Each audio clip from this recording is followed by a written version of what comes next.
Modular Quokkason MQB is a man-splendid thing.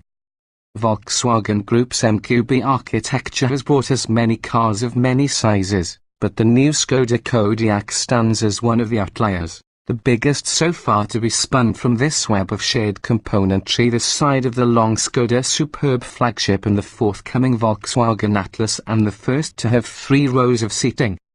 It won't be coming to the States. Our lobbying on behalf of the Škoda brand in America clearly still has a ways to go, but it does give us a sneak preview of the extended wheelbase version of the VW Tiguan, which will share the Kodiaq's 7-seat platform when it arrives next spring. We'd previously driven only VW's 5-seat European version of the new Tiguan. Škoda Auto traces its history to 1895, when its founders, Messrs. Loren and Clement, who were not, as we initially suspected, Czech Muppets, got together to produce bicycles, which soon led to motorcycles and, by 1905, cars.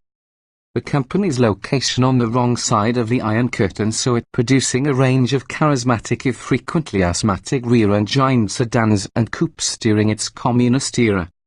Volkswagen bought a controlling stake after the curtain fell, although Škoda still does much more of its own engineering than does Spanish sister brand Seat, which is more dependent on Wolfsburg for its car development.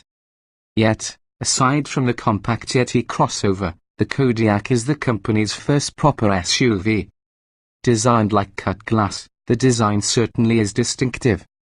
Škoda's current styling language is inspired in part by the intricate cut glass that the Czech Republic is well known for, although the Kodiaq's angular lines and sometimes unexpected contours also could be attributed to an obsession with origami.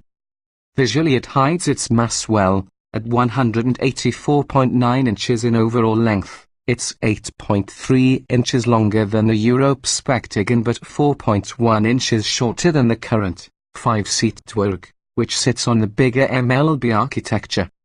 That makes it a bit shorter overall than a Kia Sorento but on a slightly longer wheelbase.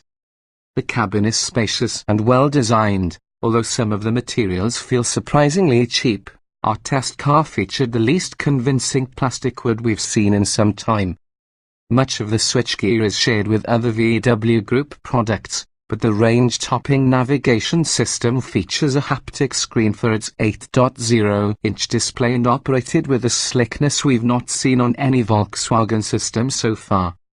Optional equipment includes a battery of driver aids including a tow assist system that helps with reversing a trailer at lower speeds. Select the angle you want between the car and whatever you're pulling using the mirror adjustment switches, and the system will automatically steer the tow vehicle to maintain it.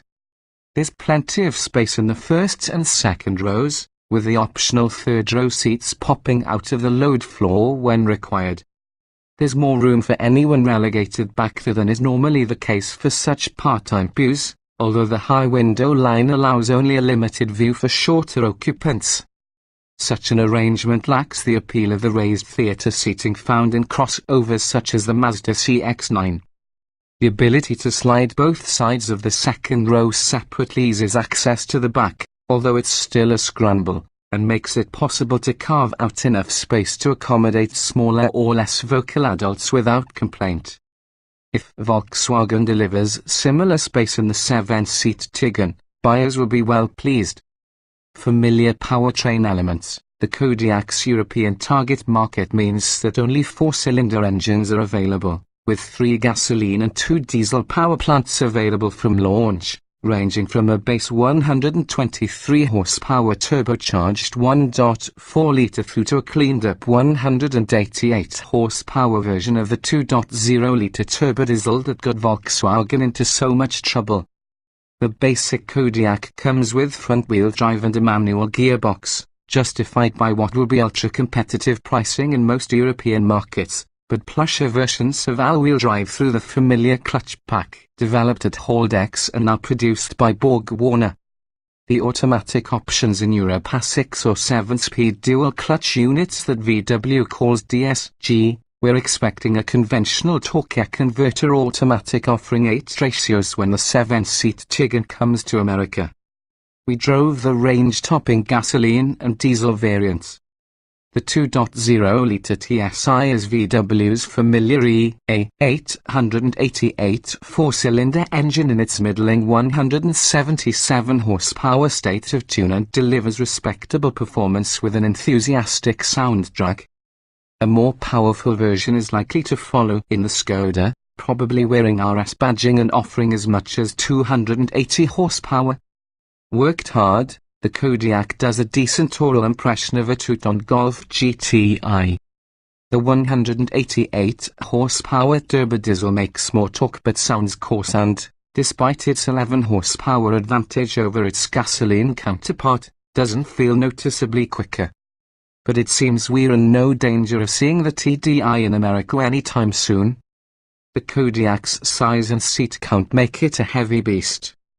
We figure that the 7-seater with the 1.4-litre and front-wheel drive weighs about 3,500 pounds and the all-wheel drive hypo-diesel tips the scales near 4,000 pounds. That must becomes evident when trying to make faster progress. The Kodiaq handles tidily enough but is completely lacking any go-faster vibes, with a heavy-feeling nose and what could well be the most sensation-free implementation yet of MQB's electrically assisted power steering. The cars we tested had adaptive dampers and steel springs, which delivered excellent ride quality in comfort mode and remained impressively pliant even when switched to firmer settings. Refinement is good, with only slight wind whisper from the tops of the front doors breaking the serenity at cruising speeds. The Kodiaq is one of those cars that has been engineered to satisfy rather than to excite. As such, it's an excellent reflection of the brand values that have turned Skoda into such a success, with value-seeking consumers in the parts of the world lucky enough to be allowed to buy its cars. It's sad that we are not among them, although our Mexico-built VWs are approaching the value proposition that Skoda represents in Europe. If Volkswagen can offer the same 7-seat package with a sharper driving experience in the new Tiguan, and price it as aggressively as Skoda has the Kodiaq, it could be a winner.